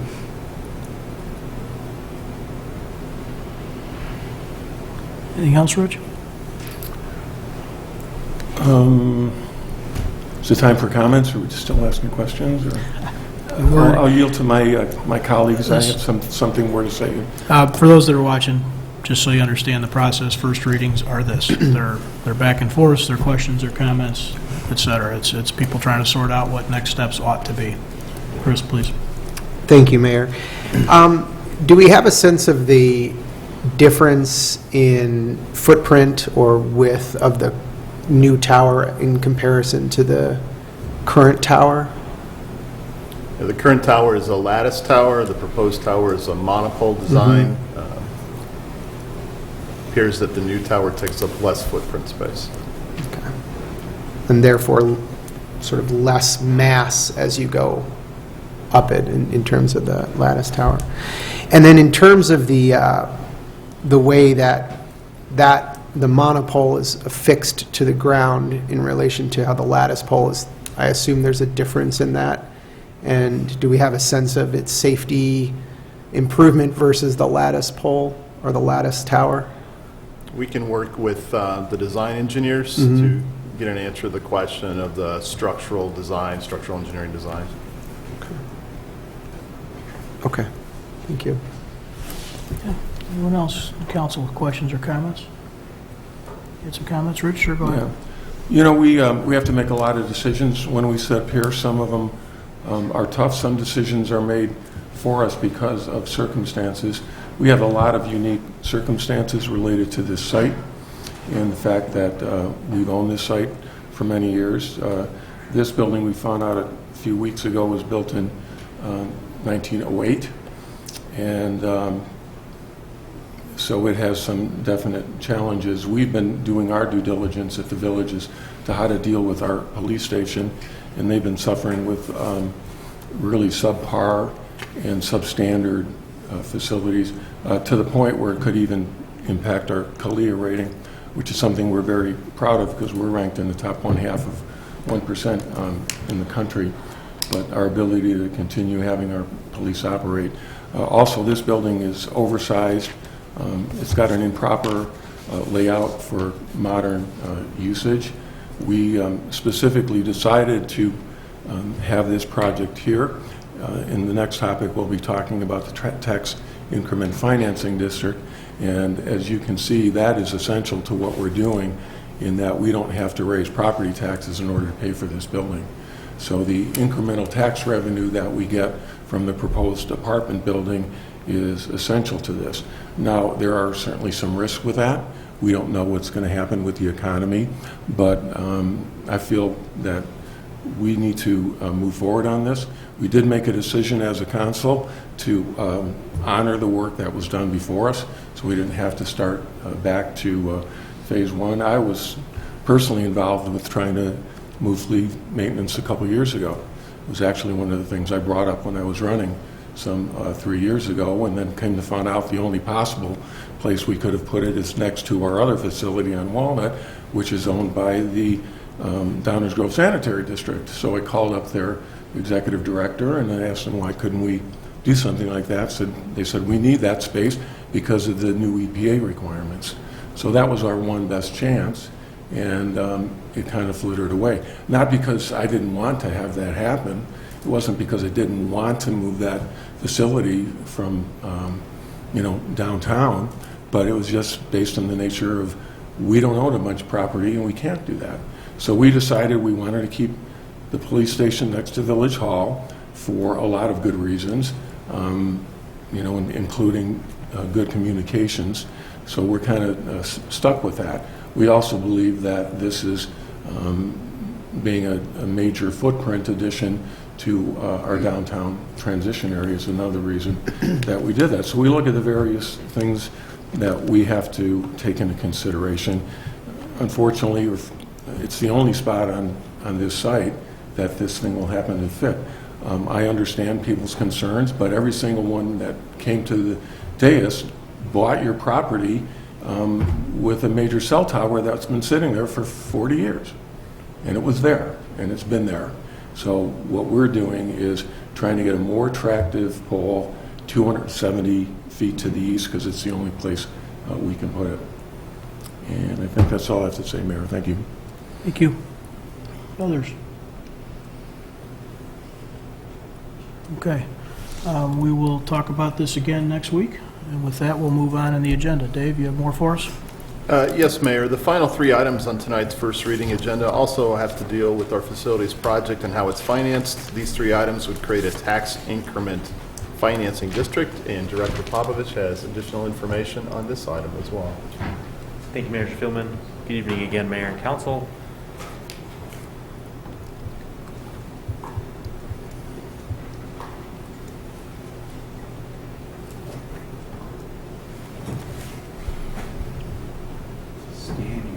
Give me a moment here. I think I closed yours out on accident. Okay.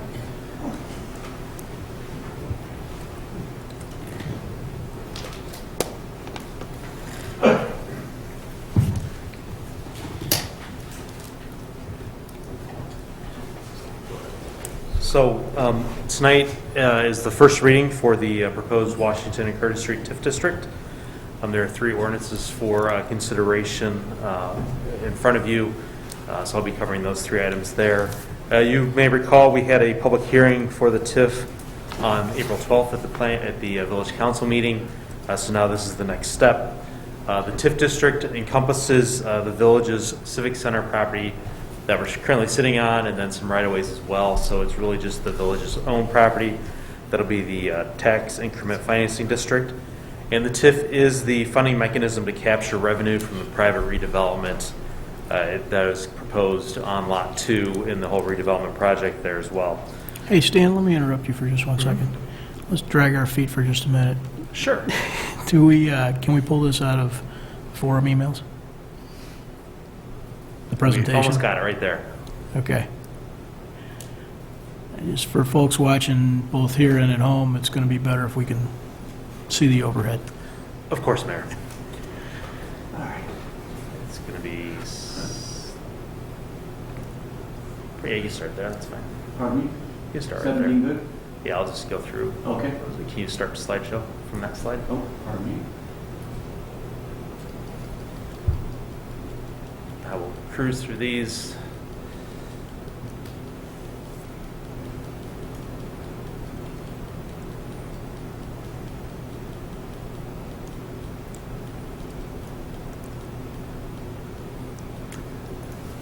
Thank you. You're welcome, Mayor. So I'll start over again here for everybody. So these are the TIF approval key dates that we've been going through. So as you can see, we held a joint review board meeting in February, public hearing before the village council last month on the 12th. Then we're here tonight for a first reading for the TIF district, the proposed Washington and Curtis Street TIF district. There are 3 ordinances, 3 items before you tonight. Again, here's the TIF boundary outlined in yellow. You can see the Civic Center site is the principal property and the only property on here, and then it does encompass some right-of-ways, Curtis Street, a little bit of Washington, and then Warren as well. The TIF district will be used for a funding mechanism to collect property tax revenue from the apartment lot that's proposed to be sold to a private developer. The TIF is also going to help us then collect that revenue and use it to pay for the new facility and the improvements that occur on the village's property here. The plan complies with the TIF Act. The Joint Review Board unanimously recommended approval as well. If there's any questions, that I'd be happy to answer those for the mayor and council tonight. Thank you. Council comments or questions on the TIF considerations before us tonight? None? Okay. No? Okay. Any audience comments or questions? This is really items 6, 7, and 8 on the first reading agenda tonight that have to do with the TIF financing.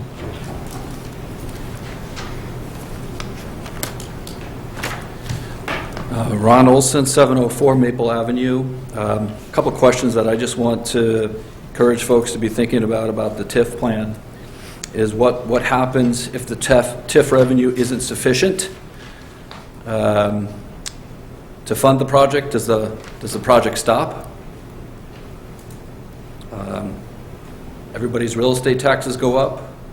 I don't think it's a very large stretch to wonder if the residents who have this telecommunications tower move to their backyard, the new people are also going to be affected by that. Are they going to really want to move in to something that's right next door? And if it negatively affects them, obviously they're not going to buy it. It's going to impact the worth of that property and as a result, that TIF revenue. Does this project happen without that TIF revenue? I don't know. I'm sure you guys have thought about this, but what happens if you can't sell that property? What happens if it only provides half the revenue? When does the TIF revenue start showing up versus when do you have to start paying for this project? A lot of questions. A lot of questions. Still don't know if I heard about the minimum requirement for the EMS tower. I think the property would be much more valuable without the 250-foot or 200-foot communications tower. Thank you.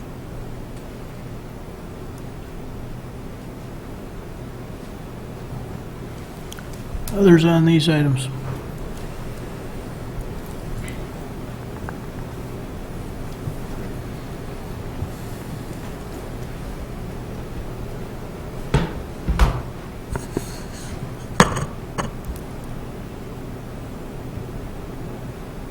David Rose. I came prepared in case my remarks spark another display of staff petulance. I appreciate from Council's perspective today's reading is the next step in what it sees as a pro forma process required to have the legal cover needed to shovel money into the pockets of private business, unless my comment will likely fall on deaf ears. Council's desire to help the already well-off is typical of government at every level in the U.S. Apologists for capitalism notwithstanding, the U.S. has a dubious tradition of government subsidizing business investment and then bailing business out should it fail. The latter is best known by the phrase, too big to fail. The process, as investor Warren Buffett observes, is one of class warfare, and as he admits, his class is winning.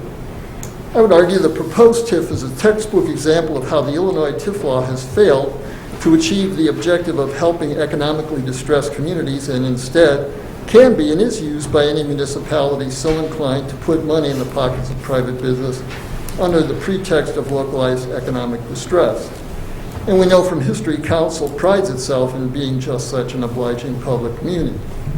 Sadly, Illinois has never seen fit to remedy or eliminate this failure, in spite of the fact that it contributes to rising inequality, helps tear the state apart, and contributes to the general decline of the state when individuals choose to leave in order to avoid the many resulting problems. Problems such as low and falling standards of living, crime, addiction, and inadequate schools. As is typical, however, when the state of affairs is reported statistically as an average, the decline is hidden because the bifurcation is hidden in the average. And those on the well-to-do side of the divide imagine life is wonderful, perhaps occasionally voicing regret of how unfortunate and difficult it must be for those on the other side of the divide to deal with all their problems. Indeed, Illinois' TIF law's failure creates conditions in which a muni feels obligated to reduce developer risk, lest the muni miss out to one who does. The failure creates what might be called a reverse Pavlovian relationship. Developers know they don't need to act unless and until a muni agrees to subsidize, lowering or perhaps even eliminating investment risk. The TIF law makes it a buyer's market for developers. The criteria required by the Illinois TIF law are so feeble as a screening device, it's almost impossible not to qualify. In the current case, in spite of the proposed TIF district being within yards of a downtown area council lauds for the dramatic increase in its total property valuation, and in spite of the proposed district being adjacent to a rail line whose suburban communities up and down the line have seen similar developments pop up like dandelions, council claims it needs to create a TIF. Now, as my earlier comment suggested, we're likely entering a period in which investment risk is much higher than it's been for decades. But that uncertainty is irrelevant because council is committed to the TIF idea regardless for the reasons mentioned. In short, the Illinois TIF law essentially requires residential property owners of a muni share the risk of an individual developer who's unwilling to take it alone. At American Capitalism 201, privatization of gain, socialization of loss. The ultimate tragedy here, as I've been pointing out repeatedly, is that all of this development activity is undertaken oblivious to the issue of environmental sustainability. Council's desire to put up a new muni building is based less on sustainability and more on branding and status display, and on only one somewhat defensible actual need, more space for police. Indeed, Council has no actual data showing what it is proposing to build and thus needs to finance is in fact any more sustainable than the facility it currently occupies.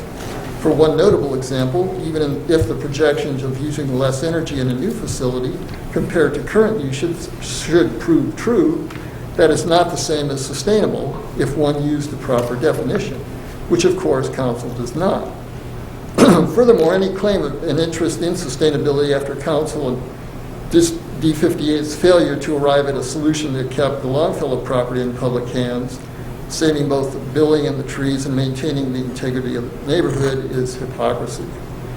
In Illinois, government officials tend to solve current financial woes by crafting on a continuously rolling basis solutions culminating 20 to 30 years into the future, and do their best, as we hear repeatedly this evening, to avoid disclosing financial information or data of any sort detrimental to their preferred course of action. Wrap it up, David. Nevertheless, you gave other people plenty of time.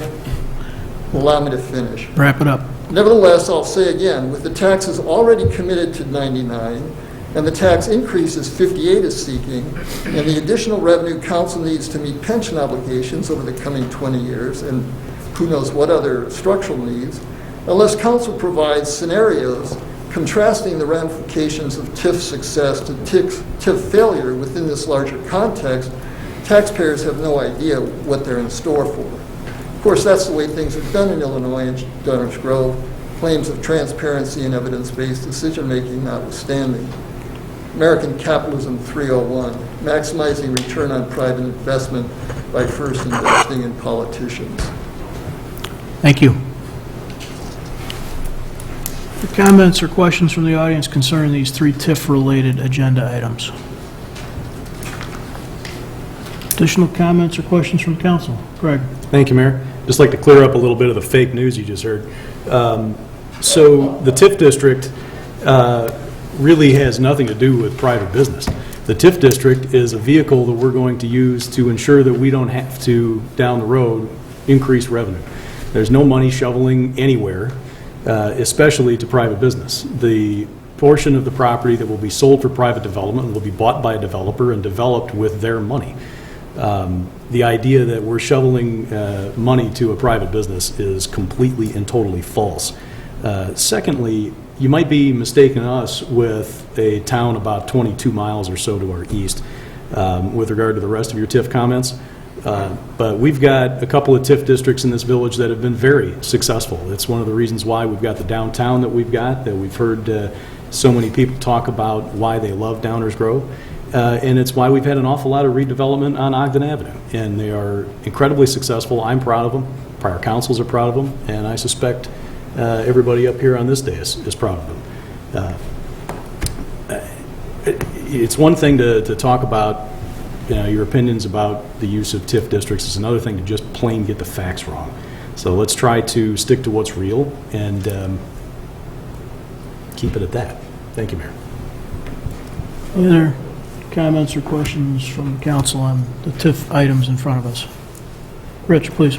Yeah, regarding the potential success of the apartment buildings, unlike council several years ago, we have the advantage of looking in our rear view mirror to see how they've worked out.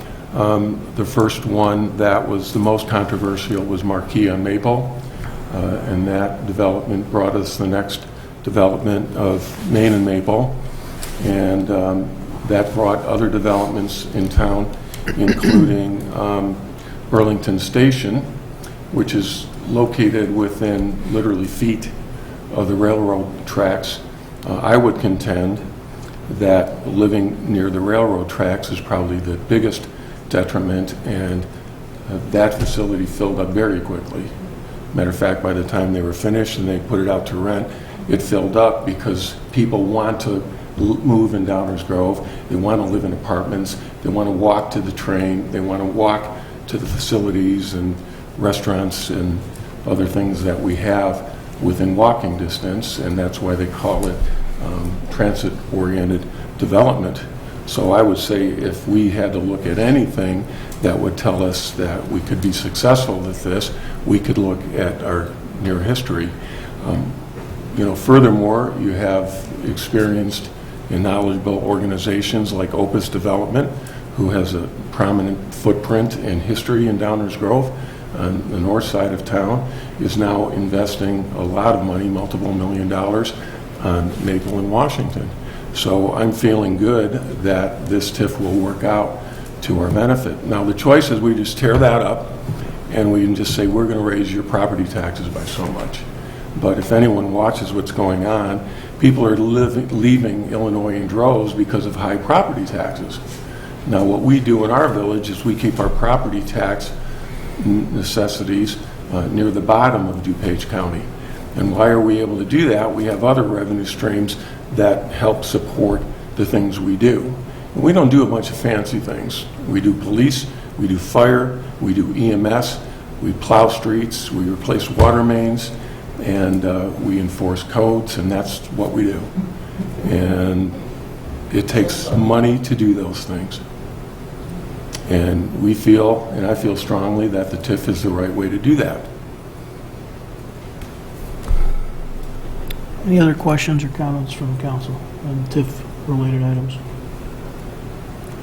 I'll just add a little bit here. The questions, some of the questions that are asked, not all of them, some of the questions that were asked are the same questions we've been asking ourselves for quite some time, and they're not gone unanswered. I would encourage everyone to look through, as was in the original sort of presentation, this link on our very front of our website talks about facilities planning. When you click that link, one of the things you'll find is all the documentation going back to 2014 considering this project.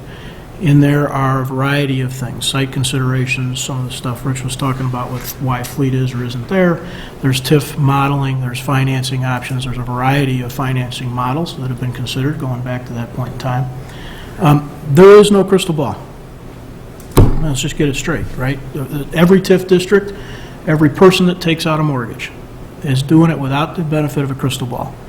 What we think we're doing here, as Commissioner Jose pointed out and Commissioner Colavini tried to expand on, is using TIF financing to have a minimal impact on the property taxes of the balance of the village. But let's get two things really, really straight. We don't know for sure what the future is going to hold, and the village is going to buy this building. Okay? Those are very important things to keep in mind. We believe the TIF model and the way we've set this up with selling the parcel and taking the tax revenue from the TIF district and using it to service future debt will in fact minimize the debt service requirement for the general population. As with every TIF district, the two that we've had in the village and every other TIF district, they are at the end of the day obligations of the entire village. And what's different about this that I would suggest is really important to keep in mind is so is owning and operating a village hall and a police station. This is not the city of Chicago where we're taking TIF money and giving it to United Airlines. That's not what this is. This is the village of Downers Grove trying to minimize the impact on our existing taxpayers, knowing that it is still an obligation to be in the business of running a police station and a village hall. This is fundamentally what we do. You know, it gets really easy to stand up in 5 minutes and say, I wish I had more data, or nobody's presenting data, or TIF, TIF, TIF, because it runs through the Tribune for the last 20 years with the city of Chicago. I get it. It's easy. So let's just make it really simple. It's our best efforts at minimizing the burden of these necessary facilities for the residents of Downers Grove. And it could not be exactly as planned. That's an absolute possibility. I have more optimism than that, frankly. I think that going on 12-plus years of planning and thought, and as Rich says, evidence up and down the train line, beyond just Downers Grove, that this is a pretty logical, reasonable way to go at it. But having these buildings and running this police department is still an obligation to this village under any financing model. So I'm fully supportive of this. I'm very optimistic about it, but those are all good questions. And spend some time on that webpage link because there's a lot of data there. Any other questions or comments? Okay, Dave? That ends our first reading tonight, Mayor, and I also have no manager's report this evening. Attorney's report, Enza. Thank you, Mayor. 8 items tonight to present. The first is an ordinance vacating a certain portion of a public right-of-way in the village of Downers Grove. The second is a resolution approving the final plat of subdivision of the Downers Grove Civic Center. The third is an ordinance amending the zoning ordinance of the village of Downers Grove to designate the property at 700, 801, and 825 Burlington Avenue and 842 Curtis Street as a planned unit development number 66.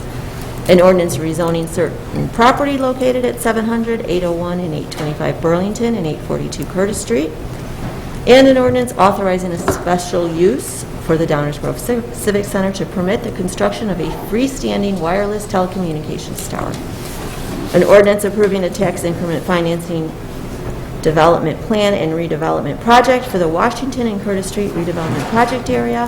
An ordinance designating Washington and Curtis Street redevelopment project area of said village redevelopment project area pursuant to the Tax Increment Allocation Redevelopment Act. And finally, the last one is an ordinance adopting the tax increment allocation financing for the Washington and Curtis Street redevelopment project area. That is all, Mayor. Thank you. Thank you, Enzo. Item 12 on our agenda tonight are council member reports. This is an opportunity for council members to report out on other goings-on in the community, other entities or organizations they're connected to. We'll go ahead and start with Commissioner Glover tonight. No report, thank you, Mayor. Commissioner Gilmartin. No report, thank you, Mayor. Commissioner Jose. No report, Mayor, thank you. Commissioner Calavani. Yes, expanding on Mrs. Gasson's comments, the Founders Day events that are sponsored by the Downers Grove Historical Society are Saturday, May 7th. It starts at 9 a.m. with a Walking the Grove self-guided tour. Then also a 9:30 family bike ride. At 11:30, dedication of the Founder of the Year ceremony, which will be held in the Main Street Cemetery. Then at from 12 o'clock to 3 o'clock, Country in the Park, which will be located at the Downers Grove Museum. And then finally at 2 p.m. At the same location, the Montreux Dunham Award ceremony for the annual Montreux Dunham Award. Thank you, Mayor. Thank you. Commissioner Sadowski-Puget. Yeah, I just want to acknowledge Asian American Pacific Islander Month and celebrate the contributions from the village and beyond. And because I now work in the healthcare field, I would be remiss if I didn't at least acknowledge that May is Mental Health Awareness Month. It's increasingly important as we enter year 3 of this pandemic, and one of my goals as a local elected official is to help reduce stigma around mental health. As I've said before up here, we don't get to choose our trauma, and the only choice we have is how to cope. So I'm proud to say that I've been in therapy on and off for about 20 years now, for a variety of reasons. And I've honestly seen an increase in social media posts that are anonymous asking for help. And I am grateful that those who are still battling the stigma have an avenue to reach out. So please keep doing that, or call our relatively new social worker, Heather, for referrals. And we're really lucky to have those resources in our community. As a volunteer with Youth Outlook, I also want to mention that our LGBTQ youth community is struggling. Despite the advances that we've made in recent years, suicide is the second leading cause of death among young people aged 10 to 24, and LGBTQ youth are have a significantly increased risk. They're more than 4 times as likely to attempt suicide than their peers. And the Trevor Project estimates that more than 1.8 million LGBTQ youth seriously consider suicide every year, and there's at least 1 suicide attempt every 45 seconds. So our community is not immune to these sobering statistics. As a volunteer here in Downers Grove, I've seen the issue firsthand. So my ask to the community is that you please listen to youth. You see and you hear them. You model an atmosphere of belonging for our community. Some of our youth still face bullying and slurs in school, in the community. So let us as adults be the change that we want to see and support our community's collective mental well-being. There will be a lot of really great activities for Pride next month, but I do just want to shine a light on some of the mental health struggles that we still have here. So thank you. Thank you for that. Commissioner Wallace. I have no report, Mayor. Thank you.